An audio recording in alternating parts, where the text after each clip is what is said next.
In this world of ours, we've been taught from a young age that kindness is a virtue. And it is. But like any virtue, when misapplied or overused, it can become a vice. We've been conditioned to believe that being kind to everyone all the time is the right thing to do. But I'm here to tell you that this blanket approach to kindness isn't serving you, and it certainly isn't serving the world. Now, let's get something straight right off the bat. I'm not advocating for unkindness or cruelty. Far from it. What I'm advocating for is discernment, wisdom, and a higher form of kindness, one that truly serves both you and others in the long run. Think about it for a moment. How many times have you been kind to someone who didn't appreciate it? How many times have you bent over backward for people who took advantage of your good nature? How often have you sacrificed your own well-being in the name of being kind to others? You see, when we're indiscriminately kind to everyone, we're not really being kind at all. We're being naive, we're being pushovers. And in many cases, we're enabling behaviors and attitudes that are harmful both to ourselves and to the very people we're trying to be kind to. Let me give you an example. Imagine you have a friend who's constantly asking for favors. They need money, they need rides, they need you to cover for them at work. And because you're a kind person, you oblige. You help them out time and time again. But are you really helping them? Are you enabling their dependency? Are you giving them the opportunity to grow and become self-reliant? Or are you stunning their personal growth by always being there to bail them out? This is what I mean when I say we need to stop being kind to everyone. We need to start being wise with our kindness. We need to understand that sometimes the kindest thing we can do for someone is to say no. To let them face the consequences of their actions. To allow them to experience the discomfort that leads to growth. Now, I can already hear some of you thinking, but Jim, isn't that cruel? Isn't that selfish? And to that, I say, absolutely not. In fact, it's the opposite, the highest form of kindness, because it's rooted in a genuine desire to see others grow and succeed. You see, true kindness isn't about making people feel good in the moment. It's about doing what's best for them in the long run. And sometimes what's best for someone isn't what feels good. Sometimes it's what feels uncomfortable, challenging, even painful. Think about a parent who always gives in to their child's demands, who never says no, who never sets boundaries. Is that parent being kind? Or are they setting their child up for a life of disappointment and frustration when the real world doesn't cater to their every whim? The same principle applies in all our relationships, personal, professional, and even casual interactions with strangers. When we're indiscriminately kind, we're not really being kind at all. We're being weak. We're avoiding conflict. We're prioritizing short-term comfort over long-term growth and well-being. Now, I want you to understand something very important. This isn't about becoming cold or uncaring. It's about becoming discerning. It's about developing the wisdom to know when kindness is truly called for and when it's merely a crutch for you or for others. Let's talk about kindness in the workplace for a moment. How many of you have worked with someone who wasn't pulling their weight? Someone who was constantly making mistakes, missing deadlines, or producing subpar work? And how many of you, in the name of kindness, covered for that person, did their work for them, made excuses for them? I'll tell you what happens in those situations. That person never improves. They never learn. They never grow. And you end up overworked, stressed, and resentful. Is that kindness?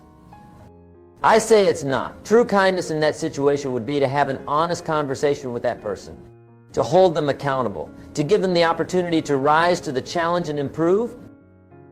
You see, when we stop being kind to everyone, we create space for something much more powerful: respect.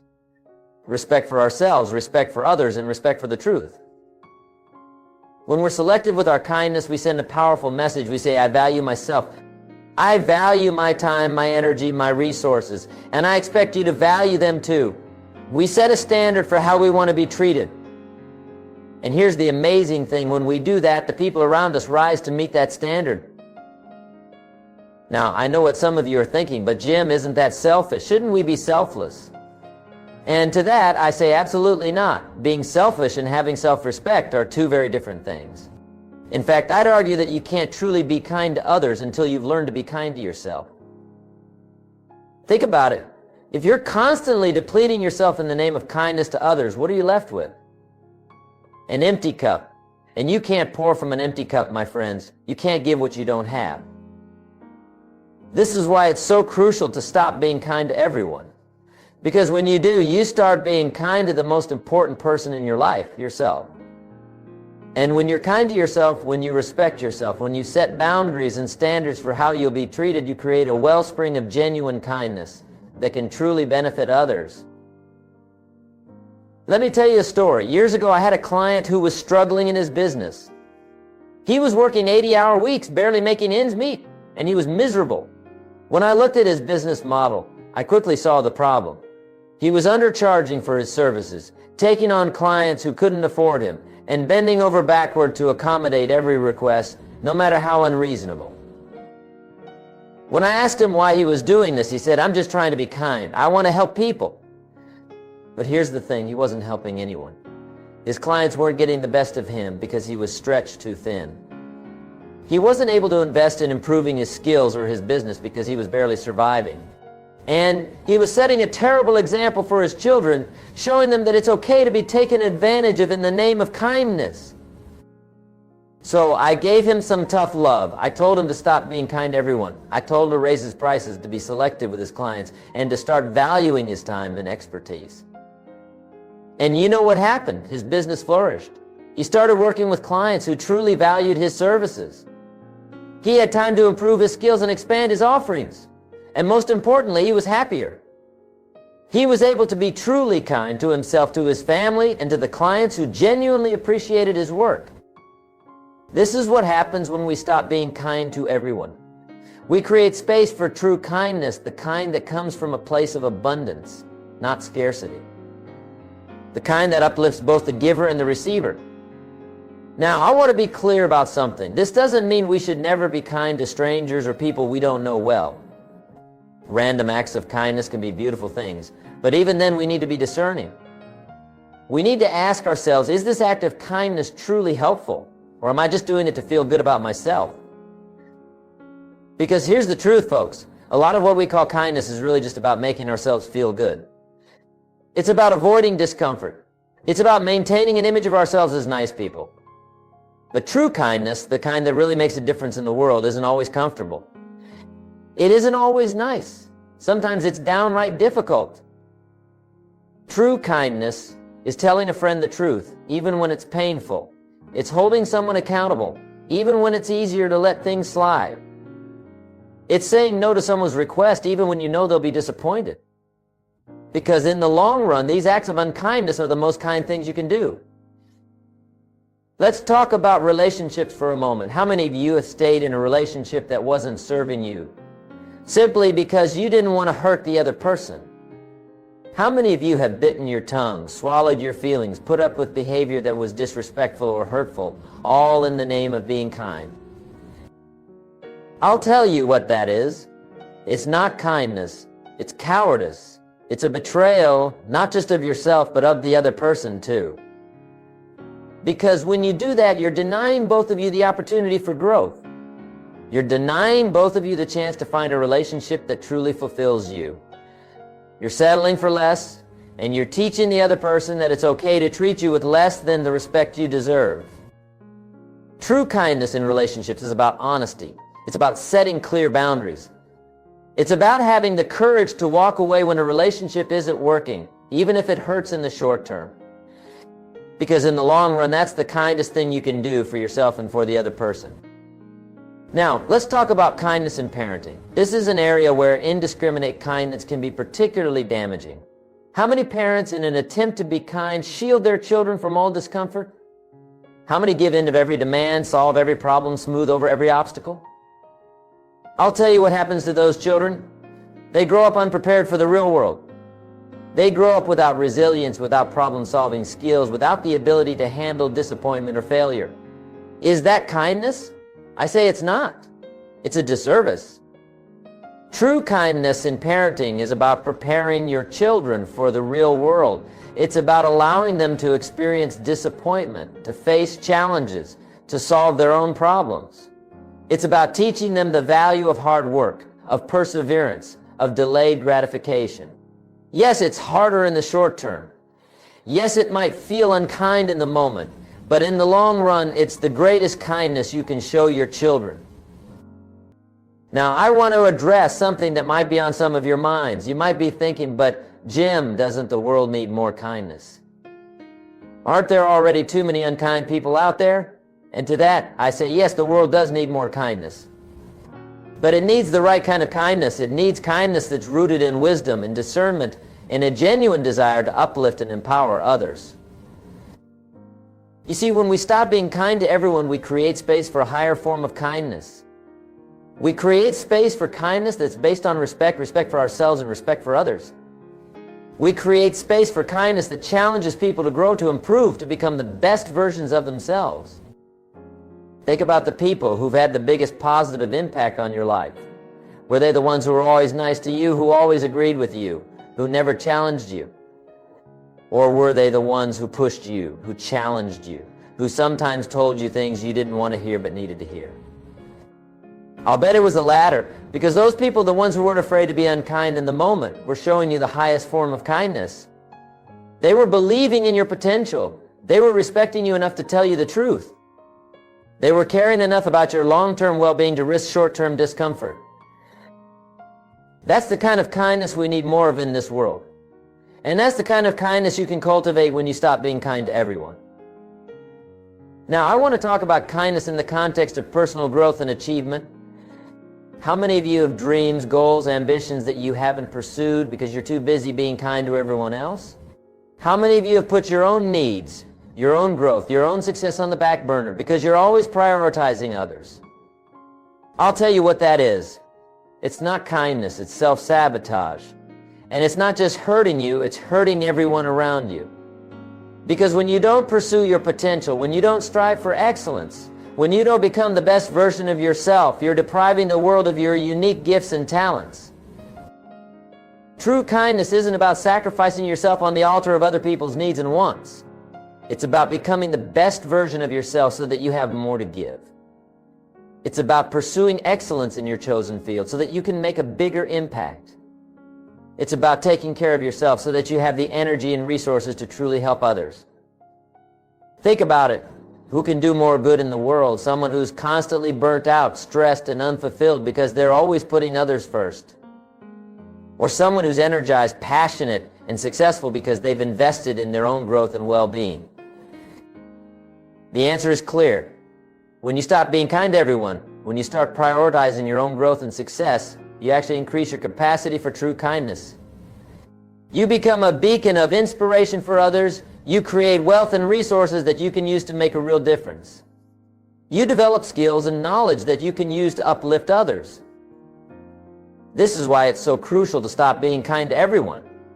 Because when you do, you create space for a higher purpose.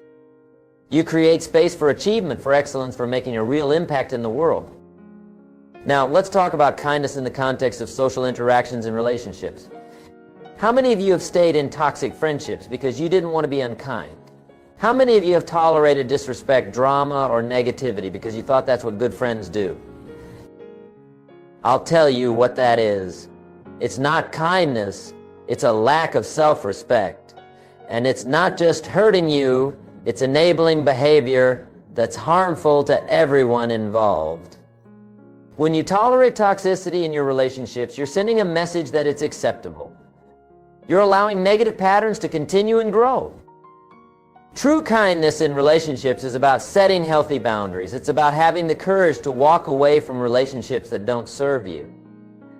It's about surrounding yourself with people who inspire you, challenge you, and bring out the best in you. And yes, sometimes that means being unkind in the short term by ending a friendship or distancing yourself from someone who's not good for you.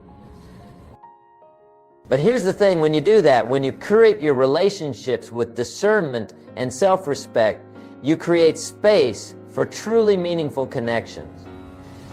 You attract people who value you, who respect you, who inspire you to grow. And those relationships, those deep, authentic connections, are far more valuable than 100 shallow friendships based on misplaced kindness. Now let's talk about kindness in the context of giving and charity. This is an area where indiscriminate kindness can be particularly problematic. How many of you have given money to every person who's asked, donated to every cause that's approached you, volunteered for every organization that's needed help? And how many of you have ended up feeling drained, overwhelmed, or even resentful as a result? How many of you have given so much that you've had nothing left for yourself or for the causes you truly care about? This is what happens when we're kind to everyone without discernment. We spread ourselves too thin. We give without strategy or purpose. And in doing so, we actually diminish our capacity to make a real difference. True kindness in giving is about being strategic and intentional. It's about choosing causes that align with your values and where your contributions can have the biggest impact. It's about giving in a way that's sustainable, that doesn't deplete you or leave you resentful. When you stop being kind to everyone, when you start being selective with your giving, you actually increase your capacity to make a real difference. You can focus your resources, your time, your money, your energy on the areas where they can have the greatest impact. You can give more deeply, more meaningfully to the causes that truly matter to you. And here's the beautiful thing, when you do that, when you give with intention and purpose, you inspire others to do the same. You set an example of thoughtful, impactful giving that can create ripples of positive change far beyond your individual contributions. Now, I want to address something that might be concerning some of you. You might be thinking, but Jim, if I am being kind to everyone, won't people think I'm selfish or mean? And to that I say, who cares what they think? What matters is who you are, not what others perceive you to be. You see, when you stop being kind to everyone, you might ruffle some feathers, you might disappoint some people. You might even lose some fair weather friends.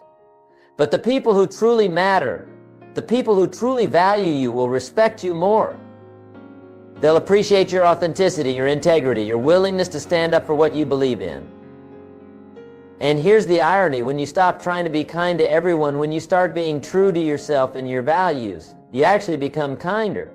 Not in a superficial, people-pleasing way, but in a deep, meaningful way. You become someone who can be counted on to tell the truth, to stand up for what's right, to make a real difference in the world. Let's talk about kindness in the context of leadership. Whether you're leading a company, a team, or just leading yourself, understanding this principle of selective kindness is crucial. Many people think that being a kind leader means always being nice, always saying yes, always accommodating everyone's wishes. But that's not leadership. That's abdication of responsibility. That's fear disguised as kindness. True kindness in leadership is about making tough decisions for the greater good. It's about holding people accountable. It's about pushing people out of their comfort zone so they can grow and achieve more than they thought possible. Think about the best leader you've ever had. Was it someone who always told you what you wanted to hear? Or was it someone who challenged you, who pushed you, who sometimes told you hard truths that you needed to hear? I'll bet it was the latter. Because that leader, the one who wasn't afraid to be unkind in the moment, was showing you the highest form of kindness. They were believing in your potential. They were respecting you enough to tell you the truth. They were caring enough about your long-term success to risk short-term discomfort. That's the kind of leader the world needs more of. And that's the kind of leader you can become when you stop being kind to everyone and start being kind in a way that truly matters. Now let's talk about kindness in the context of personal development. How many of you have read self-help books, attended seminars, or tried to make positive changes in your life only to fall back into old patterns? And how many times have you been kind to yourself about it, telling yourself it's okay, that you'll do better next time? I'll tell you what that is. It's not kindness. It's complacency. It's settling for less than you're capable of. And it's not just hurting you, it's hurting everyone who could benefit from the best version of you. True kindness in personal development is about holding yourself to high standards. It's about being your own toughest critic and your biggest cheerleader at the same time. It's about pushing yourself out of your comfort zone, facing your fears, and doing the hard work of real growth and change. When you stop being kind to everyone, including yourself, you create space for real transformation. You stop making excuses. You stop settling for mediocrity. You start demanding excellence from yourself. And when you do that, you inspire others to do the same. Think about it. Who's more inspiring? Someone who's always kind to themselves, who never pushes themselves, who's content with staying the same? or someone who's constantly striving, constantly growing, constantly becoming a better version of themselves? The answer is clear. When you stop being kind to everyone, when you start demanding more from yourself, you become a beacon of inspiration for others. You show them what's possible when you refuse to settle, when you commit to constant growth and improvement.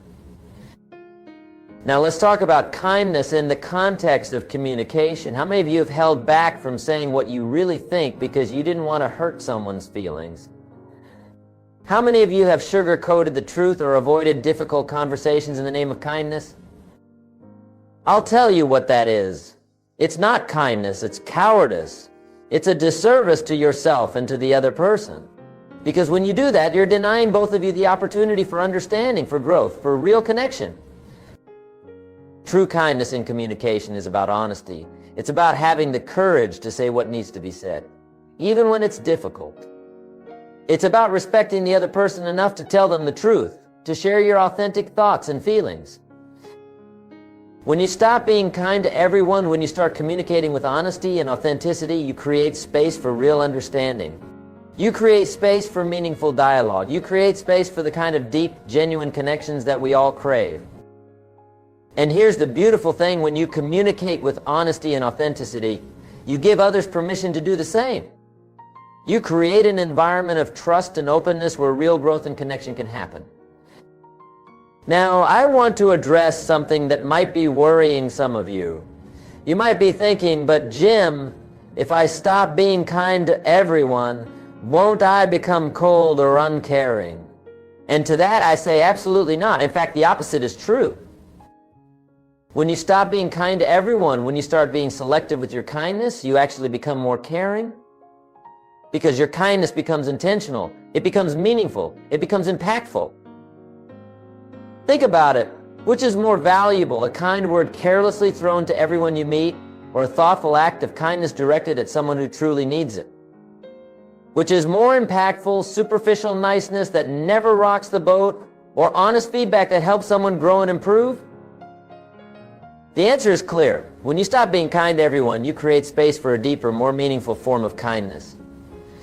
You create space for kindness that truly makes a difference. Now, let's talk about kindness in the context of time management. How many of you feel like you never have enough time in the day? How many of you are constantly running from one commitment to another, always feeling behind, always feeling stressed? And how many of you are in this situation because you're trying to be kind to everyone?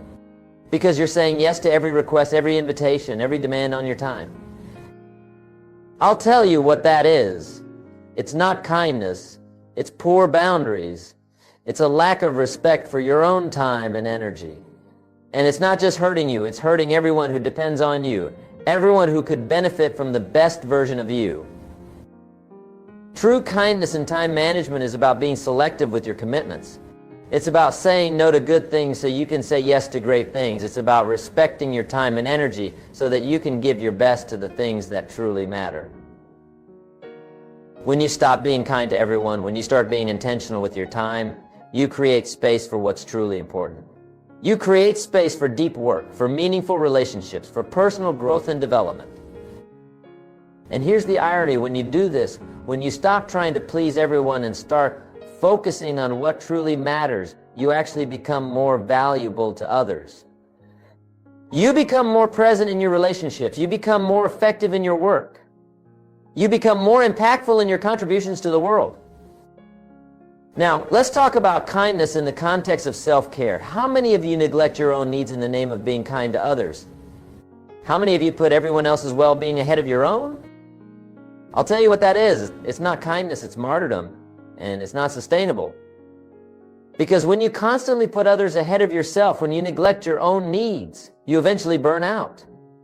You run out of energy, out of patience, out of the capacity to truly care for others. True kindness starts with self-care. It starts with recognizing that you can't pour from an empty cup. It starts with understanding that taking care of yourself isn't selfish. It's necessary if you want to be truly kind to others. When you stop being kind to everyone, when you start prioritizing your own well-being, you create space for sustainable kindness. You create space for the kind of deep, genuine care that can truly make a difference in the world. Think about it. Who can be kinder? Someone who's constantly stressed, exhausted, and resentful because they're always putting others first? Or someone who's well rested, energized, and fulfilled because they've taken care of their own needs? The answer is clear. When you stop being kind to everyone, when you start taking care of yourself, you increase your capacity for true kindness. You become more patient, more understanding, more capable of making a real difference in the lives of others. Now let's talk about kindness in the context of personal boundaries. How many of you struggle to set and maintain healthy boundaries? How many of you allow others to cross your boundaries in the name of being kind? I'll tell you what that is. It's not kindness, it's self-disrespect. And it's not just hurting you, it's teaching others that it's okay to disrespect you, to take advantage of you, to treat you as less than you deserve. True kindness involves setting and maintaining healthy boundaries. It involves teaching others how to treat you. It involves respecting yourself enough to say no when something doesn't align with your values or your well-being. When you stop being kind to everyone, when you start setting clear boundaries, you create space for respectful, mutually beneficial relationships. You create space for the kind of deep, authentic connections that are built on mutual respect and understanding. And here's the beautiful thing, when you set healthy boundaries, you give others permission to do the same. You create an environment of mutual respect where everyone's needs and boundaries are honored. Now, I want to address something that might be concerning some of you. You might be thinking, but Jim, if I stop being kind to everyone, won't I miss out on opportunities to help others? And to that, I say not at all. In fact, the opposite is true. When you stop being kind to everyone, when you start being selective with your kindness, you actually increase your capacity to make a real difference. Because your kindness becomes focused, it becomes intentional, it becomes impactful. Think about it. Which is more valuable, spreading yourself thin, trying to help everyone a little bit, or focusing your energy on making a significant difference in a few key areas? Which is more impactful, superficial acts of kindness that don't address root issues, or targeted acts of kindness that create lasting change? The answer is clear. When you stop being kind to everyone, you create space for kindness that truly matters. You create space for kindness that can change lives, that can make a real difference in the world. Now, as we near the end of our time together, I want to leave you with a challenge. I want you to stop being kind to everyone. I want you to start being selective with your kindness. I want you to start valuing yourself, your time, your energy, your resources. I want you to start setting boundaries, saying no, and focusing on what truly matters.